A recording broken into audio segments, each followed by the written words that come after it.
Meus amigos, muito boa noite. É com imenso prazer que volto aqui conversar com vocês no Joana de Ângeles. E apesar de toda essa distância e toda essa loucura com essa pandemia, a tecnologia pode nos proporcionar isso, de estarmos perto, apesar de estar do outro lado do mundo, estar aqui com vocês hoje, ao vivo, sentir a energia da nossa casa novamente.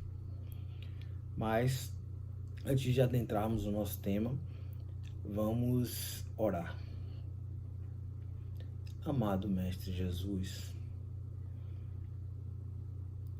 que o teu amor caia hoje sobre nossas cabeças, que o teu braço esteja sempre a nos segurar, a nos apoiar, mostrando que não estamos sozinhos, que mesmo em meio a toda essa dor, toda essa pandemia, saibamos que estás aí, que és o governador do orbe terrestre e que os teus anjos estão contigo a nos ajudar, a nos auxiliar nesse momento de transformação, nesse momento de incertezas, que temos muito medo, mas que tenhamos fé, Senhor, que acreditemos que Tu estás aqui, sempre para nós. E que nessa noite, Senhor, mais uma vez, esteja a nos inspirar, junto com a veneranda e amiga Joana de Ângeles, para que consigamos fazer o nosso melhor e trazer um pouquinho de sabedoria para todos nós, discutindo o tema da noite de hoje. Assim seja. Meus amigos, com certeza todos nós, algumas vezes já paramos para pensar de onde viemos, para onde vamos, qual é o meu papel aqui, o que é que eu busco fazer na Terra.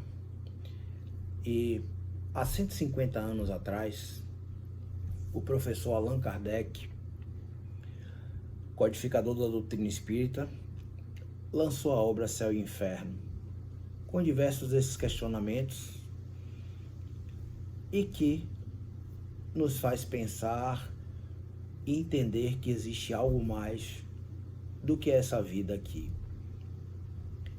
Muito antes de Kardec, na época do Cristo, após o seu falecimento, Maria de Madalena, ela foi ao túmulo do Cristo 3 dias após o seu falecimento e constatou que o túmulo estava aberto. E ela, ao longe, avistou uma figura e pensou que era o jardineiro e perguntou: por que o túmulo do meu mestre está aberto? Em desespero ela gritava, e quando ela chegou perto, a surpresa, aquele homem virou para ela e falou: por que procuras aí? Não sabes que eu já ascendi ao meu Pai? E era Jesus. Pouco tempo depois, Maria de Madalena correu para os apóstolos para poder falar sobre aquela experiência e dizer que tinha visto o Cristo, e esses não acreditaram. Então Jesus vai e aparece para os apóstolos, principalmente para Tomé. Ele mostra as cicatrizes nos seus pulsos dos pregos quando ele foi crucificado. O que seria isso, senão o testemunho de que a morte não existe? O testemunho de que existe vida após a vida. Muito antes do Cristo, Moisés, ele proibiu a comunicação com os mortos. Por que Moisés proibiu a comunicação com os mortos? Vamos pensar um pouquinho. Vocês já viram em algum lugar alguma placa dizendo na estrada assim: proibido ultrapassar 500 km por hora? Ninguém nunca viu algo assim. Por quê? Porque isso não existe. Nenhum carro vai ultrapassar 500 km por hora. Então o que acontece? A gente só proíbe aquilo que existe. né? Isso é importante a gente perceber.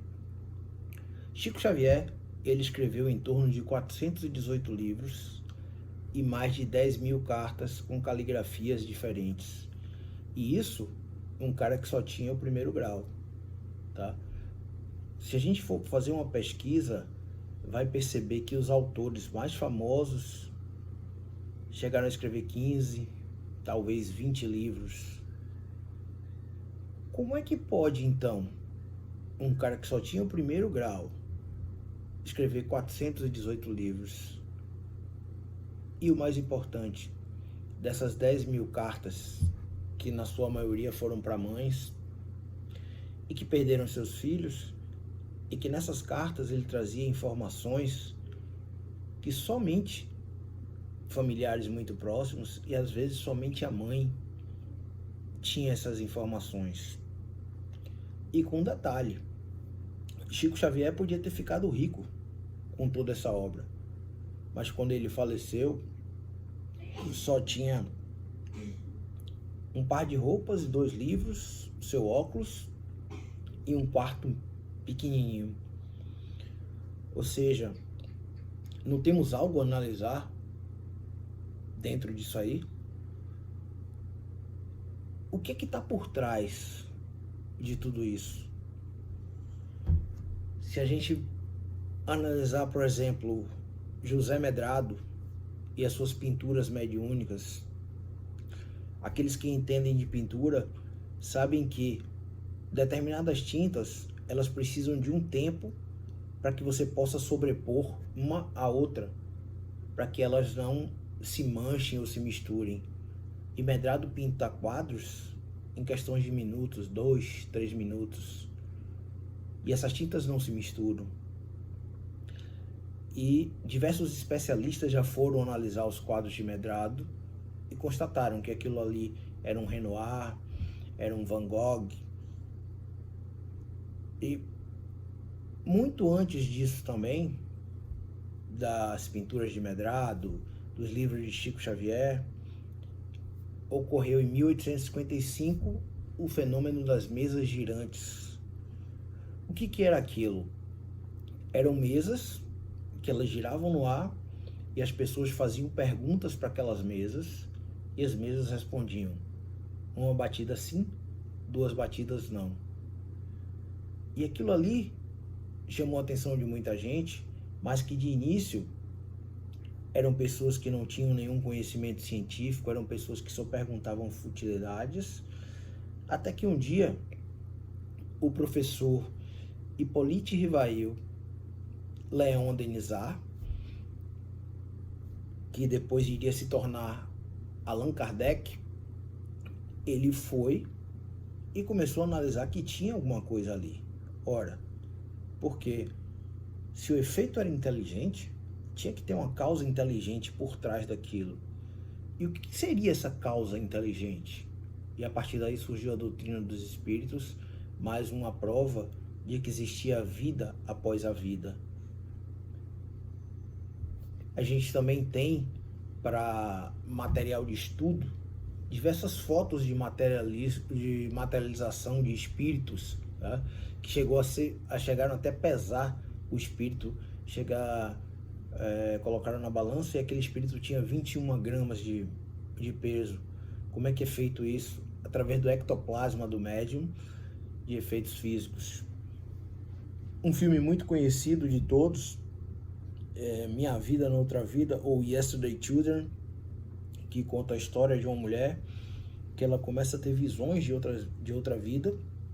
Ela era uma americana e teve a visão de uma vida que ela teve na Irlanda, e ela foi buscar informações sobre essa vida e, para surpresa dela, os filhos ainda estavam vivos, e ela conseguiu depois reunir esses filhos, e ela muito mais nova, lógico do que os filhos, porque ela já estava em outra vida, em outra encarnação, mas ela trouxe provas e informações que só ela sabia com aqueles filhos.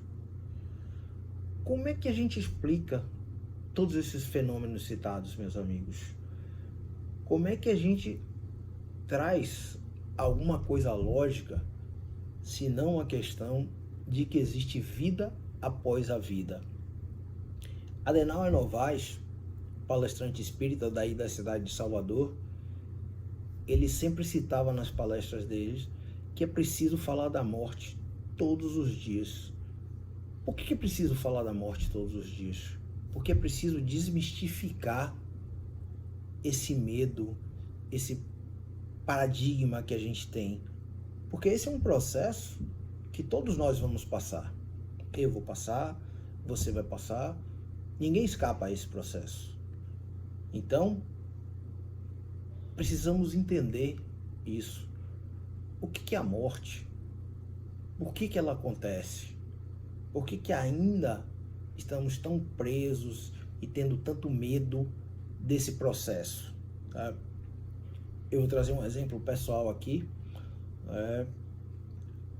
Há 4 meses, minha mãe faleceu. Não é uma experiência fácil, né? Mas o que eu quero trazer para vocês é o seguinte: um ano antes, ela já estava bem mal e de repente eu recebo uma ligação que ela entrou em coma e que estava com infecção geral e que não tivesse mais esperanças. Mas, com diversas orações, com um grupo de amigos que se uniram e tal, milagrosamente ela voltou e tive a felicidade de ela ficar aqui mais entre 8 e 10 meses. E nesses últimos meses da estada dela aqui no planeta Terra, eu tive a felicidade de conseguir falar um pouco com ela sobre essa questão. É um pouco difícil, né? Porque minha mãe, como todo mundo, tinha muito medo de morrer. Mas aos poucos eu consegui dar uma pincelada, falar sobre o espiritismo, falar que a morte não existe, e isso foi serenando ela bastante, e espero que tenha ajudado na passagem. É claro, não é nada fácil para quem fica, porque a gente não sabe quando vai ver de novo, mas temos o conforto de saber que vamos ver, que nada é para sempre, tá? Que só o amor é para sempre, só o Espírito é eterno. Então, nós sabemos que vamos nos encontrar novamente com aqueles que amamos. E isso me traz um conforto, isso me traz uma tranquilidade maior, né? Então,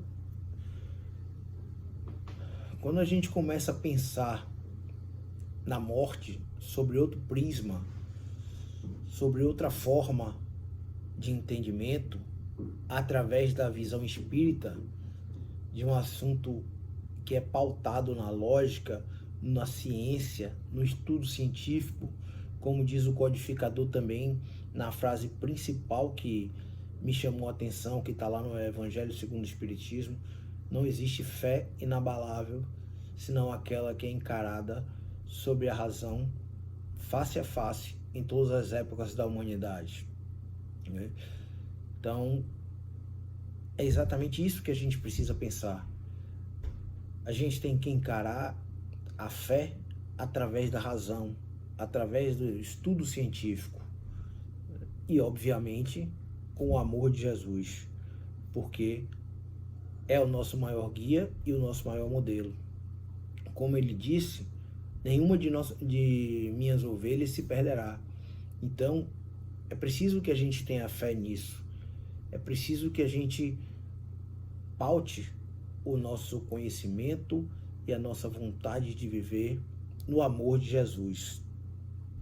É preciso, logicamente, que a gente busque o conhecimento científico, que a gente busque estudar, busque entender todos os processos do porquê estamos aqui. Como a gente citou, as mesas girantes foram os principais fatos que ocorreram para dar início à doutrina espírita. E aí, Kardec criou uma sequência de livros, né, que tem o Pentateuco, além de mais 2 obras, e a sequência das revistas espíritas. E o principal para a gente entender as questões sobre a morte se chamou O Céu e o Inferno, que são depoimentos de diversos... Tem uma parte do livro que são depoimentos de diversos espíritos, e esses espíritos, eles contam sobre a sua passagem e suas penas ou gozos depois de deixarem a Terra. Então é um estudo bem interessante. E antes de Kardec, na época do Cristo, a gente lembra que os cristãos, eles iam para as arenas romanas, onde iam ser comidos pelos leões, cantando. E aqueles romanos ficavam rindo e pensando: o que está acontecendo? Eles são loucos? Por que eles estão indo ser devorados por leões e estão cantando? Por que isso? Mesmo sem o conhecimento espírita, eles tinham a certeza da vida após a vida e não a morte. Eles tinham a certeza de que ali era só uma passagem. Será que nós, hoje, mesmo com conhecimento espírita, temos essa fé? Será que nós conseguimos ir para as arenas da vida, enfrentar os leões todos os dias, cantando, como faziam os antigos cristãos? Mesmo tendo todo o conhecimento que nós temos, será que nós conseguimos fazer isso?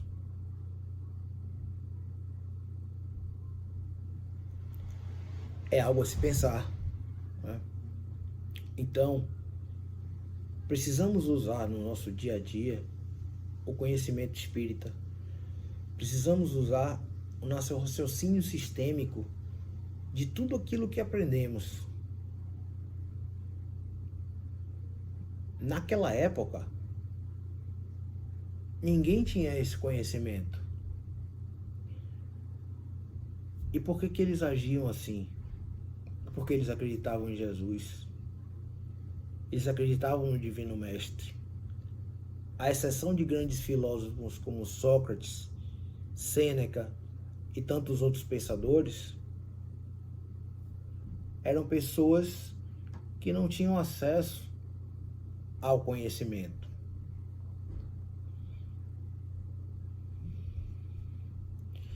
Mas, mesmo que a gente não tenha acesso ao conhecimento espírita ou nenhuma outra religião, algo dentro da nossa mente nos diz que deve existir algo mais, que deve ser diferente.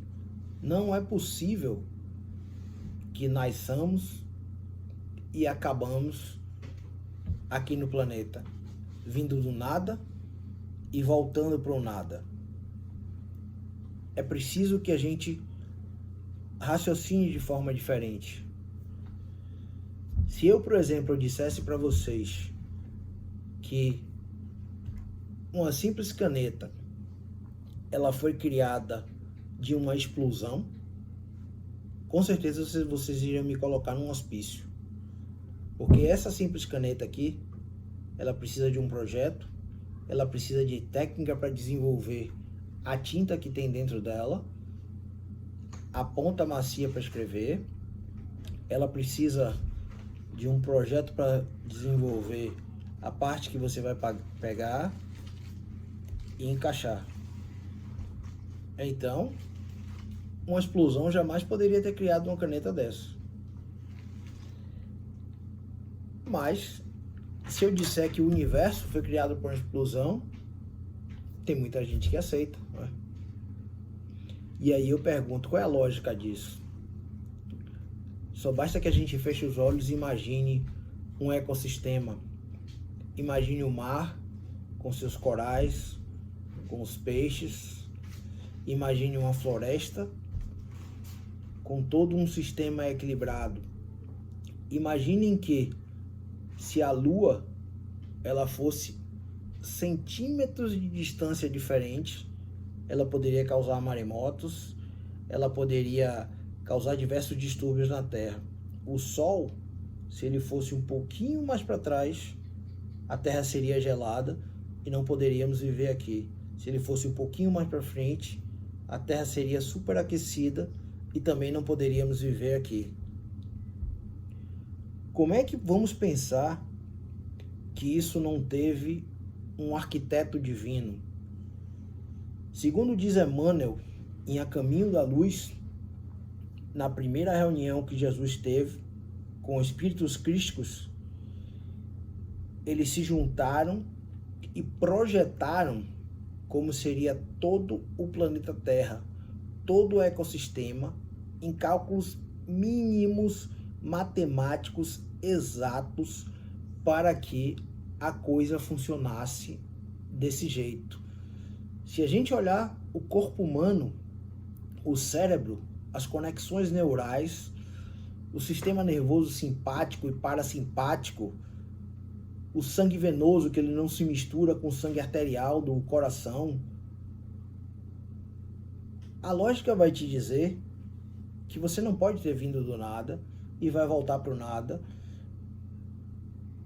A lógica vai te dizer que o universo não pode ter sido criado por uma explosão. Quando Kardec pergunta aos espíritos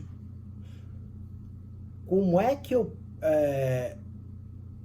posso perceber a existência de Deus, e eles respondem: pela sua obra.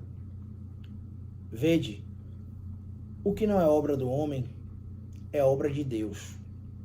E Kardec ainda insiste, e os espíritos respondem: você pode perceber Deus pelo axioma que ele diz que não existe efeito inteligente sem uma causa inteligente.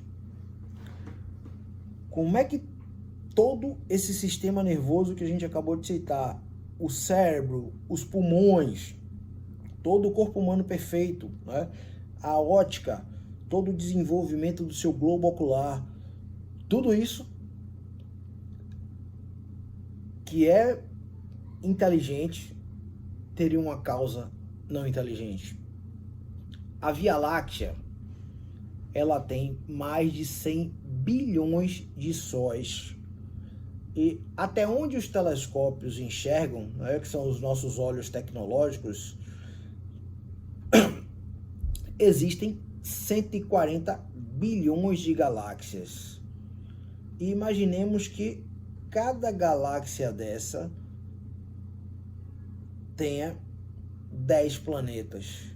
Ou seja, estamos falando aí de no mínimo 1,4 trilhão de planetas.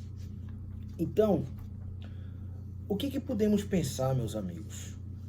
Não conhecemos nem um grão de areia no deserto de tudo isso que é a magnitude da obra de Deus. Tá? É preciso que tenhamos confiança nesse poder do Pai. Não existe lógica em pensar também em panteísmo, que seria a mesma coisa de dizer que saímos do nada e voltamos para o nada, porque o panteísmo difere pouco do niilismo. O panteísmo nos diz que você sai do divino, que é um todo, como se fosse um oceano, e cada um de nós é uma gotinha dessa divindade e que se transforma numa centelha de espírito, mas que no final de tudo volta para lá. Então, qual a diferença se você não tem a sua individualidade? Qual a diferença se você volta para o todo? E como explicar também questões de tantas diferenças do sábio, do amoroso e do assassino, se todos são provenientes de um mesmo todo, de um mesmo oceano, de uma mesma energia? Então, é preciso que a gente comece a usar um raciocínio mais lógico para entender a vida, para entender o porquê de estarmos aqui e da passagem que nós chamamos de morte. Que na verdade a morte não existe. A morte é apenas a passagem para a verdadeira vida, que é a vida que precede esta vida. É a vida no mundo espiritual, ou mundo dos espíritos. É de lá de onde viemos. Para que a gente entenda um pouco o processo da morte, para que a gente entenda o que ocorre no mundo espiritual, existem N obras. Como a gente já citou, as obras de Kardec, né? Principalmente o Céu e o Inferno, que explica tudo sobre a questão da vida após o planeta Terra. Também tem as obras do André Luiz, que ele nos conta bastante em Nosso Lar, Missionários da Luz e tantas outras obras. Emmanuel, que traz os romances mediúnicos, contando diversas de suas encarnações, em há 2000 anos, 50 anos depois. Renúncia, Ave Cristo, Paulo Estevo. Então, são tantos esses romances mediúnicos que trazem essa certeza de que a morte é apenas a continuação da vida. A mediunidade de Chico Xavier, que nos trouxe tantas belas obras, que, como já citamos aqui, trouxe as cartas para confortando mães que perderam filhos. Tudo isso é prova da vida após a vida. O médium Divaldo Pereira Franco também, com suas obras, através da mentora Joana de Ângeles. E tantos outros espíritos que já nos trouxeram tantas provas de que a morte não existe. A morte é apenas a perda do corpo carnal. E após a perda do corpo carnal, o espírito ele se vê livre. O espírito ele volta para casa, que é a sua verdadeira vida. E vivemos e voltamos milhares de vezes. Temos exemplos e testemunhos de crianças que falam de outras vidas, inclusive que foram assassinadas e que narram aquelas questões e depois, quando vão pesquisar, descobrem o corpo que nunca foi achado, até a arma do crime. Chico Xavier, através de sua mediunidade, já desvendou crimes e foi aceito isso como prova jurídica em tribunal para inocentar pessoas, inclusive. Então, temos diversos relatos. Através do conhecimento, através do estudo, retiramos o véu desse conceito antigo que a gente tinha de céu e inferno, de que foi incultado por nós, foi incultado para nós por séculos e mais séculos, para trazer medo. E hoje, nós temos que entender Deus de uma forma completamente diferente. Não aquele Deus punitivo, aquele Deus que dá medo, o Deus que castiga. A gente tem que entender Deus como a inteligência suprema. Quando Kardec pergunta, a primeira pergunta do Livro dos Espíritos, Kardec pergunta, que é Deus? E eles respondem exatamente isso. Inteligência suprema, causa primeira de todas as coisas. E com o entendimento, a gente passa a perceber que essa inteligência suprema, essa causa primeira de todas as coisas, é o amor infinito. É um amor que não tem tamanho. Se você pensa no amor que você tem por um filho, por um neto, o de Deus é muito maior que isso. O de Deus é um amor que a gente não consegue entender. Uma vez, numa reunião mediúnica, eu ouvi de um mentor ele falar que o único amor que se aproxima da espiritualidade é o amor de mãe. O único amor que se aproxima da espiritualidade. Mas o de Deus é muito superior a isso. E então é que a gente volta para a questão lógica também. Se você é um pai ou uma mãe e o seu filho comete diversos delitos, o que você faz? Você, com seu amor, tenta ensinar a ele a forma que aquilo deve ser feito. Você, com seu amor, tenta mostrar o caminho correto. E que, se precisar, você vai dar infinitas oportunidades para que esse filho, mesmo que ele erre, insista no erro várias vezes, para que ele aprenda, para que ele cresça. E como é que com Deus seria diferente? Será que em uma única vida o espírito pode ser condenado por atos que ele fez, para que ele pene eternamente no inferno? Se imagine como pai ou mãe, se seu filho comete um crime delituoso, um homicídio, você, por melhor que seja, você se sentiria feliz de ir para o céu e o seu filho para o inferno?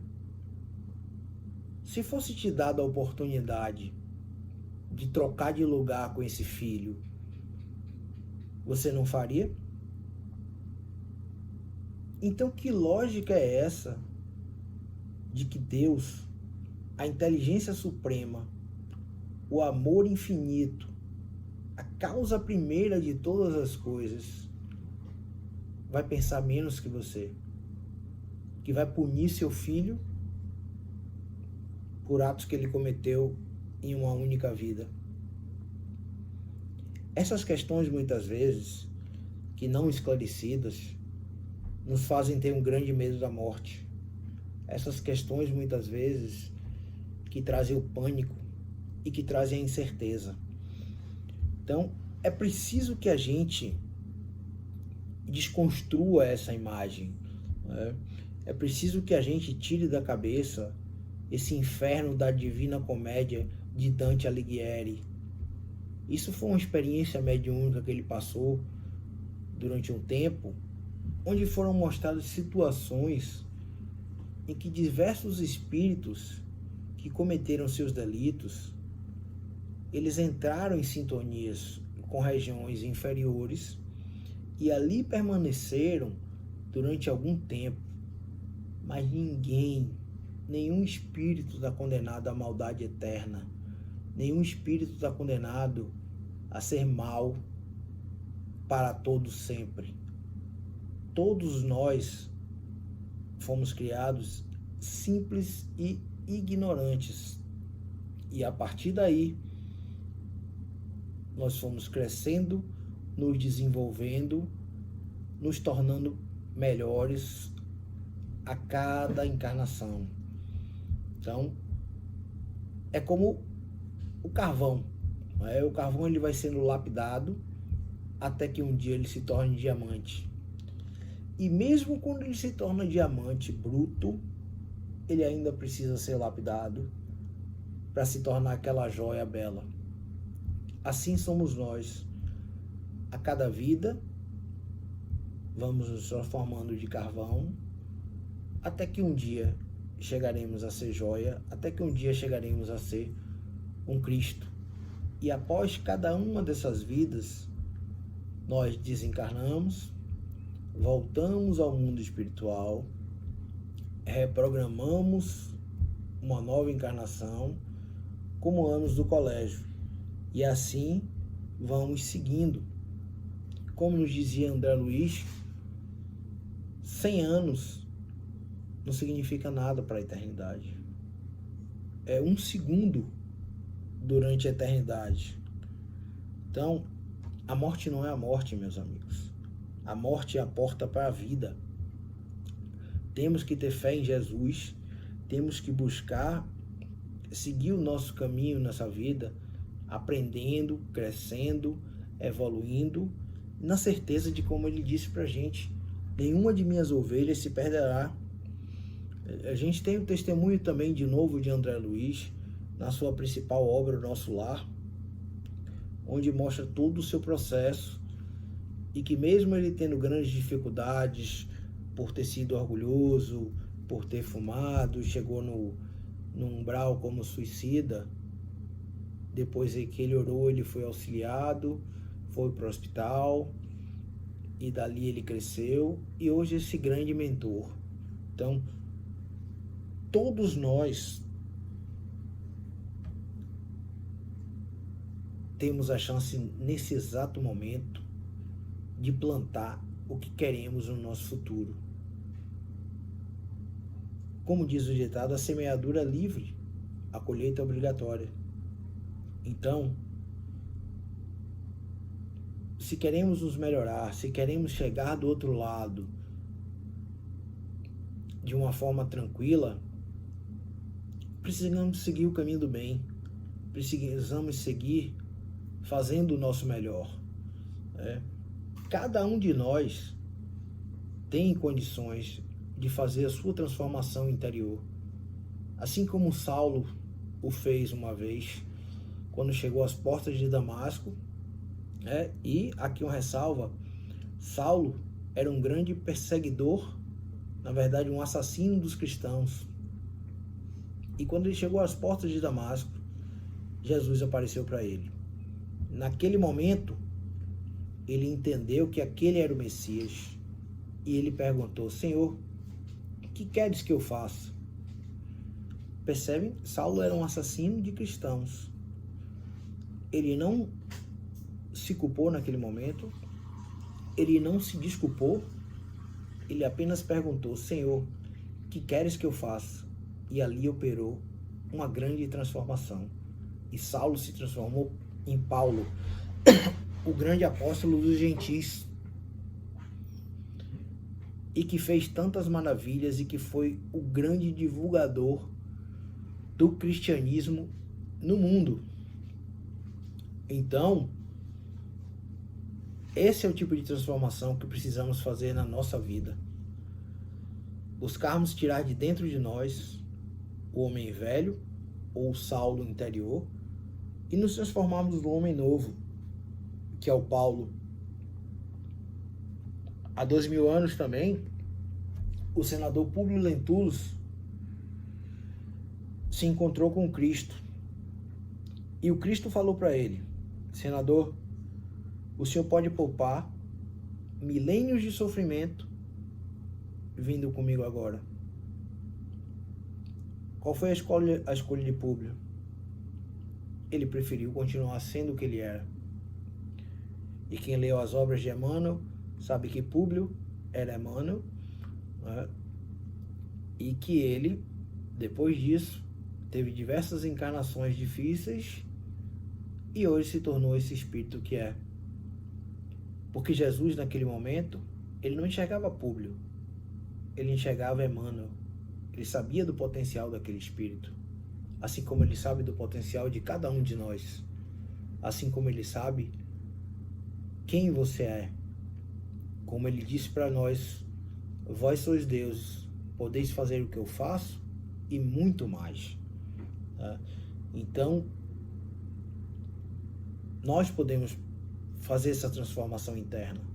Se queremos não ter medo da morte, se queremos ter a certeza de que vamos desencarnar bem, vamos fazer a nossa parte, vamos fazer o bem.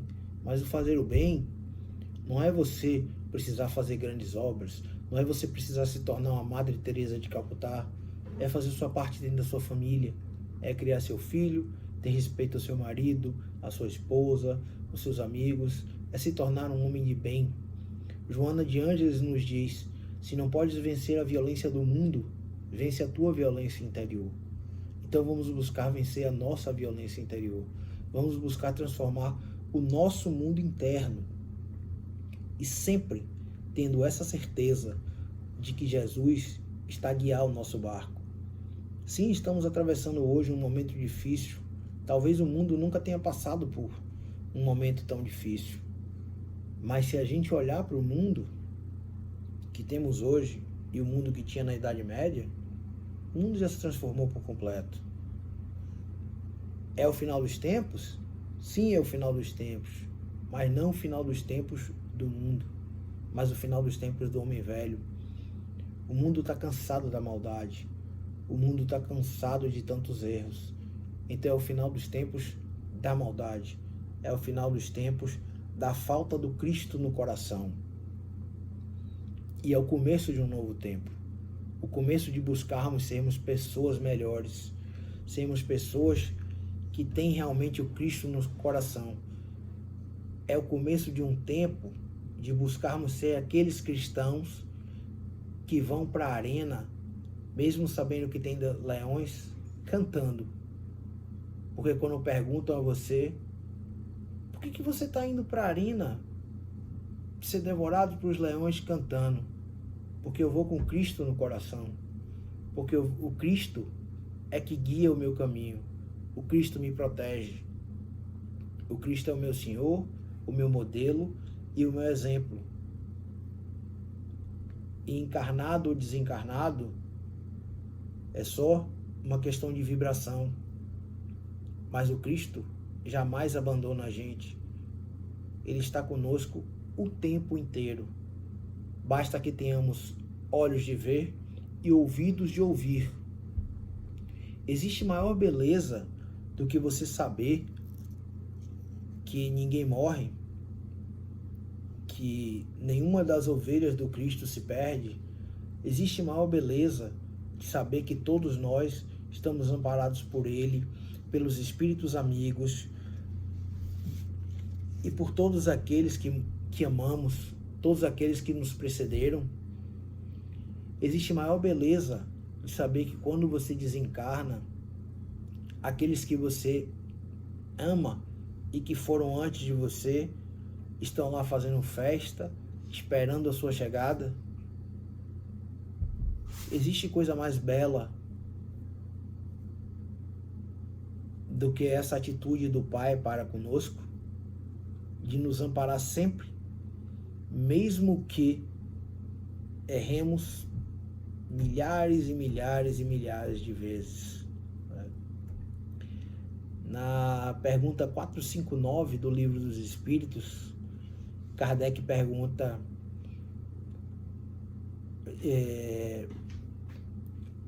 os espíritos influenciam na nossa vida? E os espíritos respondem para ele: muito mais do que imaginas.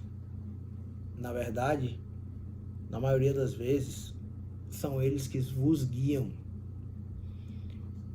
Ou seja, estamos em constante contato com aqueles que já morreram, com aqueles que saíram dessa vida e que estão em outras vidas. Quem que eu quero de companhia? Quem são aqueles que eu quero que me guiem? Isso vai estar de acordo com a minha sintonia, de acordo com o que eu faço, de acordo com as minhas atitudes. Então, o processo, meus amigos, não é de medo, e sim de entendimento, de esclarecimento, de estudo, para que possamos entender que, acima de tudo, o governador espiritual do orbe, Jesus Cristo, ele está do nosso lado. E que com Jesus do nosso lado, nós não temos nada a temer. Seja a morte, seja a vida, é tudo uma questão de ótica. É tudo uma questão de perceber que somos espíritos eternos, destinados à luz e o amor infinito. Muita paz a todos. Oremos.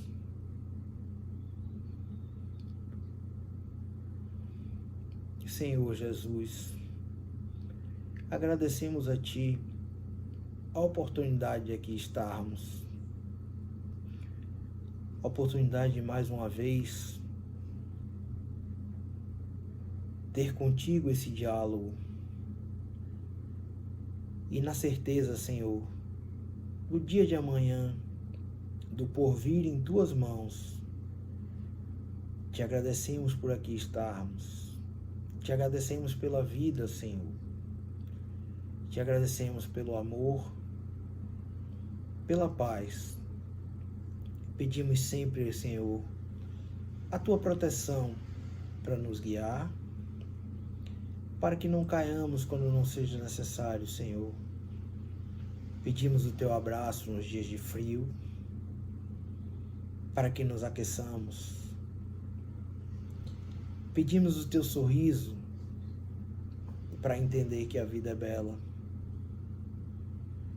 Pedimos o teu olhar para enxergarmos o mundo por outro prisma. Pedimos, enfim, o teu amor e o teu coração para que possamos amar infinitamente a todos os seres humanos e a todo o universo. Muito obrigado, Senhor, por estarmos vivos, não apenas vivos aqui, mas vivos eternamente. Muita paz e muita luz.